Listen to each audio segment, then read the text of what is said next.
1,00,000 మంది శివభక్తులతో కలిసి మహారుద్రాక్ష పూజలో పాల్గొనండి. వెంటనే కాల్ చేసి మీ పేరును నమోదు చేసుకోండి. నమస్తే, welcome to Suman TV. Present మనతో పాటు ఉన్నారు అనలిస్ట్ నందూరు రవికుమార్ గారు. నమస్తే సార్. నమస్తే సార్, మీరు ఒక వీడియోలో అన్నారు ఫేవరెట్ సబ్జెక్ట్ అని. ఖచ్చితంగా ప్రతి టైం వచ్చినప్పుడల్లా కూడా గోల్డ్ టాపిక్ అనేది చేయాల్సిందే. ఎందుకంటే ఇప్పుడు అందరూ కూడా బంగారం ధరలు పెరగడము తగ్గడం మీద చాలా ఇంట్రెస్ట్ చూపిస్తున్నారు. ఏ రోజు ధర ఎంత ఉంది, ఏ రోజు ఎంత పెరుగుతుంది, ఏ రోజు ఎంత తగ్గుతుంది అనే ఒక కాన్సన్ట్రేషన్లో చూస్తున్నారు.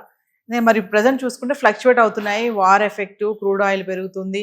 మరి ఇవన్నీ చూసుకుంటే బంగారం పైన అయితే ఎఫెక్ట్ పడిందని అనుకోవాలి. మరి ఏంటి రీజన్స్ ఏంటంటారు? మరి నెక్స్ట్ నేను మళ్ళీ ఇన్వెస్ట్మెంట్ పరంగా కూడా గోల్డ్ వైపు చాలా మంది ఇంట్రెస్ట్ చూపిస్తున్నారు. ఒకసారి మాట్లాడుకుంటే మనం ఏంటంటే ఇదివరకు స్టాక్ మార్కెట్ అంటే ఏంటి, షాక్ మార్కెట్ అని చెప్పేవాడు. అక్కడే షాక్స్ ఇస్తుందని చెప్పి స్టాక్ మార్కెట్ గురించి అనుకునేవాడు. కానీ ఇప్పుడు బులియన్ మార్కెట్ అంటారు. గోల్డ్ అంటే సిల్వర్ని కమ్మంటారు బులియన్ మార్కెట్. ఒకటి వైట్ మెటల్, ఇంకోటి yellow metal.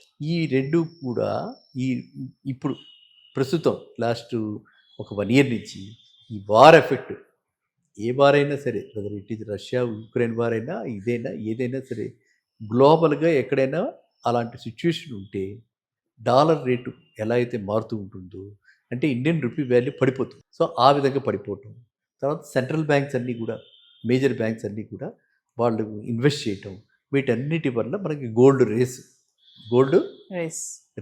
Not rate, gold race. Gold అంటే gold is racing, gold prices are running. ఆ రేస్లో పరిగెడుతున్నాయి అన్నమాట, అంత ఫాస్ట్గా పెడుతున్నాయి. అదేవిధంగా నేనే తక్కువ తిన్నానంటే సిల్వర్ కూడా అలాగే పెరుగుతుంది. సిల్వర్ ఇంకా యాక్చువల్గా గోల్డ్ కంటే చాలా ఫాస్ట్గా పెరగడం పెరిగింది. మనం గత వీడియోలో చెప్పుకున్నాం. ఇవి కనుక సమస్య పోతే అప్పుడు మనం మాట్లాడుకున్నప్పుడు ఆ ట్రెండ్ కనిపించింది. అయిపోయింది, కొన్నాళ్ళు మళ్ళీ మనకి నిశ్చలంగా స్టేబుల్గా ఉంటుంది, శాంతియుత వాతావరణం ఉంటుంది, వీళ్ళిద్దరి మధ్య గొడవలు తగ్గిపోయాయి, ఆ హర్మజ్ గేట్ వీళ్ళ దగ్గరికి వచ్చేస్తుంది, ఇరాన్ వారు అయిపోయినట్టే అని మనం అనుకున్నాం. కానీ మళ్ళీ సడన్గా స్టార్ట్ అయింది. మళ్ళీ సడన్గా ఇప్పుడు రైజ్ అయింది.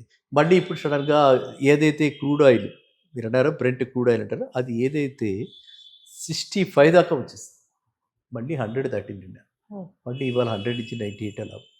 సో ఇలాగా అది ఎంత వైడ్ అండ్ వైల్డ్ 65 to 100 అంటే 50%.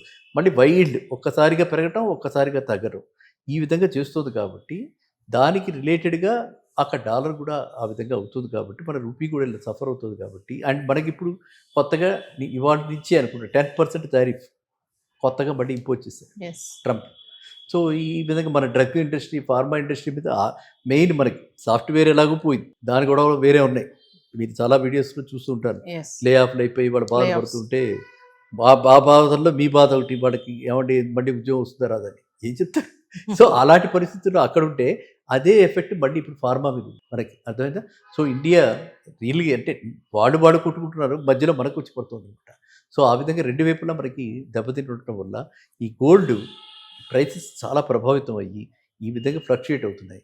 ఇవాళ ఇట్ ఈస్ అరౌండ్ 1,44 ఏమో 24 క్యారెట్. మనం ఎప్పుడు కూడా మాట్లాడుకునేటప్పుడు స్టాండర్డ్ 1,44,000 22 క్యారెట్ ఉంది. అది నేను లాస్ట్ టైం కూడా చెప్పడం జరిగింది. డెఫినెట్గా ఈ వార్ కనుక క్లోజ్ అయిపోతే, ఎండ్ అయితే మళ్ళీ అది 120 దాకా వచ్చేస్తుంది. మినిమం 120 దాకా అది వచ్చేస్తుంది. 22 క్యారెట్ ఎంత ఉంది ఇవాళ? 1,32. అది ఎంతకు వస్తుంది? 1,10,10 బిలోకి వస్తుంది. ఆ ప్రిడిక్షన్స్ అవి అలాగే ఉన్నాయి. స్టాటిస్టికల్గా ఎనలిస్ట్ అంతా కూడా అదే పద్ధతిలో అదే దీనిలో ఉన్నారు. కానీ ఈ వార్ విషయం మనకేం చెప్పలేకపోతుంది. ఈ వార్ లైక్ కండిషన్స్ ఎప్పుడు పోతాయి, ఈ వార్ ఎప్పుడు అవుతుంది, ఈ వార్ ఇంకా ఎంత అవుతుంది కూడా మనం చెప్పలేకపోతున్నాం. కాబట్టి ప్రస్తుతము పరిగెడుతోంది. కాబట్టి ఎవరైనా సరే ఇన్వెస్ట్మెంట్ పాయింట్ ఆఫ్ వ్యూలో చేసుకునేవాడు మాత్రం ఎప్పటికప్పుడు అతి జాగ్రత్తగా ఉండాలి. అంటే ఆచితూచి వ్యవహరించి టక్కమని, అంటే ఒకేసారి ఇన్వెస్ట్ చేయకూడదు.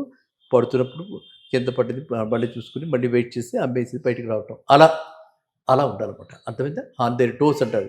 టోస్ అంటే ఎప్పటికప్పుడు అప్రమత్తతో ఉండాలి. ఏ రాత్రి మళ్ళీ 5% పెరుగుతుంది, ఏ రాత్రి మళ్ళీ తగ్గుతుంది, ఇది ఈ విధంగా చూసుకుంటూ బులియన్ మార్కెట్లో ట్రేడ్ చేయాలి. Trading world. So coming to మా డిజిటల్ గోల్డ్ ఇన్వెస్ట్మెంట్స్ గురించి మాట్లాడుకుంటే, గోల్డ్ ఈటీఎఫ్స్ అంటారు, గోల్డ్ మ్యూచువల్ ఫండ్స్ అంటూ ఉంటారు. వీటి వల్ల బెనిఫిట్స్ ఏంటి, విచ్ ఈస్ ద బెస్ట్ అని అంటే ఈటీఎఫ్స్ ఆర్ మ్యూచువల్ ఫండ్స్ అంటే? ఇప్పుడు గోల్డ్లో ఇన్వెస్ట్ చేయాలి. కానీ at the same time physical గోల్డ్లో కాదు. ఫిజికల్ గోల్డ్లో ఎందుకు కాదు? ఫస్ట్ మనం అడ్వాంటేజెస్ ఏంటని అనుకున్నాం కదా. ఫిజికల్ గోల్డ్లో ఏంటి, మీకు నాకు లేడీస్ అయినా జెంట్స్ అయినా మన ఎవరికైనా సరే మనకి ఆ షాప్ వాడి మీద నమ్మకంతో మనం కొనుక్కుంటున్నవే తప్ప అది 24 carrot 22 carrot ornament gold 22 carrot కదా, అది 22 క్యారెట్ ఉందా లేదా మీకు ఎలా తెలుస్తుంది? తెలియదు. బట్ ఆ సర్టిఫికేట్ ఆయన చెప్పాడు కాబట్టి వాళ్ళ దగ్గర మనం తీసుకుంటున్నాం, ఆ నమ్మకంతో మనం కొనుక్కుంటున్నాం ఆ 22 క్యారెట్ అని చెప్పి. ఇదే కనుక మనకి డిజిటల్ గోల్డ్ అయితే దాంతో సంబంధం లేదు, ప్యూరిటీతో సంబంధం లేదు. 24 క్యారెట్ రేట్ ఎంత ఉంది ఆ రేటుకి మనం కొనుక్కుంటాం, ఆ సర్టిఫికేట్ ఇన్ని గ్రాములు అని ఇస్తారు వాళ్ళు. ఇన్ని గ్రాముల సర్టిఫికేట్ మనం తీసుకెళ్ళి మళ్ళీ ఇప్పుడు గతంలో చాలా పాపులర్, మీరు కూడా పెట్టే ఉంటారు, ఇన్వెస్టర్స్ ఉంటారు, సావరెన్ గోల్డ్ బాండ్ స్కీమ్స్ వచ్చే చూసారా, 6 సిరీస్ 7 సిరీస్ అందరు చాలామంది బెనిఫిట్ అయిన వాళ్ళు కూడా ఉన్నారు.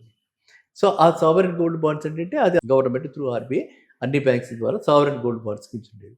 ఇప్పుడు అది అయిపోయిన తర్వాత ఇప్పుడు దీనికి వచ్చారు డిజిటల్ గోల్డ్కి. అండ్ మోడీ గారు కూడా మన అందరినీ కూడా అభ్యర్థించడం జరిగింది, మనం చెప్పుకుంటూ ఉంటాము. అందులో కూడా మన కొంతమేర ఎకానమీ ఇంప్రూవ్ అవ్వాలని చెప్పి గోల్డ్ ఇంపోర్ట్స్ తగ్గించి, అంటే ఫిజికల్ గోల్డ్ ఇంపోర్ట్స్ తగ్గించుకున్నారు కాబట్టి ఫిజికల్ గోల్డ్ కొనకుండా డిజిటల్ గోల్డ్కి వెళ్తున్నారు. ఆ డిజిటల్ గోల్డ్ ఎఫెక్టే డిజిటల్ గోల్డ్ సర్టిఫికేట్స్. ఇంకా ఎందులో పెడితే బాగుంటుంది అంటే మనకి స్టాండర్డ్గా ఎప్పుడైనా సరే గోల్డ్ విషయంలో ETF, electronic traded funds, gold ETF వాటిలో పెడితే మంచిది. మ్యూచువల్ ఫండ్స్ కంటే వాటిల్లో చాలా తక్కువ ట్రాన్సాక్షన్ ఛార్జెస్, చాలా తక్కువ కస్టోడియల్ ఛార్జెస్, చాలా తక్కువ ఫండ్ మేనేజర్ ఛార్జెస్. ఈ ఛార్జెస్ మనం ఎందుకు పెట్టుకోవాలి? మ్యూచువల్ ఫండ్లో పెట్టి ఈ 4% 3% ఇవన్నీ విడగదిగించుకోవాలి. అందులో మనకి దీంట్లో 50% అది అవుతుంది. అండ్ ఎలాగో ఫిజికల్ గోల్డ్ కాదు, సర్టిఫికేట్ మీద బేస్డ్ కాబట్టి డిజిటల్ గోల్డే కాబట్టి వాళ్ళ దగ్గర మనం పెట్టుకుంటే ETFs are better than mutual funds for gold investors వరకే. ఇంకా మామూలుగా కొనుక్కునే వాళ్ళు మాత్రం ఎప్పుడు మనం చెప్తూ ఉంటారు స్టాండర్డ్ గోల్డ్ ఇదే కొనుక్కోవాలి. ఇంకా మీకు కానీ నాకు టెంప్ట్ అవుతున్నాను, నాకు తెలుసు మీ టైం అయిపోతే హడావుడిగా ఉంటున్నారు మీరు, కానీ నేను టెంప్ట్ అవుతున్నాను. మొన్న ఈ మధ్య మనం ఇదివరకు చెప్పాము స్కీమ్స్లో పెట్టేటప్పుడు జాగ్రత్తగా ఉంటారు, ఎవరో ఒకటి ఫ్రాడ్ చేసింది కూడా నేను వచ్చిందనమాట, వెలుగులోకి వచ్చింది పూర్తిగా. అంటే 11 monthsకి పెడితే 1 month ఇస్తాము ఇలా చెప్పి వాళ్ళు గోల్డ్ ఇచ్చేయటం. అదే విధంగా మన ఎక్స్చేంజ్ అనుకున్న ఎక్స్చేంజ్ కూడా ఫ్రీక్వెంట్గా చేయటం వల్ల చాలా లాసెస్ ఉంటాయి. ఇలాంటి ఫ్రాడ్స్ చాలా జరుగుతున్నాయి కాబట్టి మీరు చాలా తస్మాత్ జాగ్రత్త. నాకు ఎందుకంటే మిమ్మల్ని చూసినప్పుడల్లా నాకు గోల్డే గుర్తొస్తుంది, అది విషయం. Thank you sir. Thank you.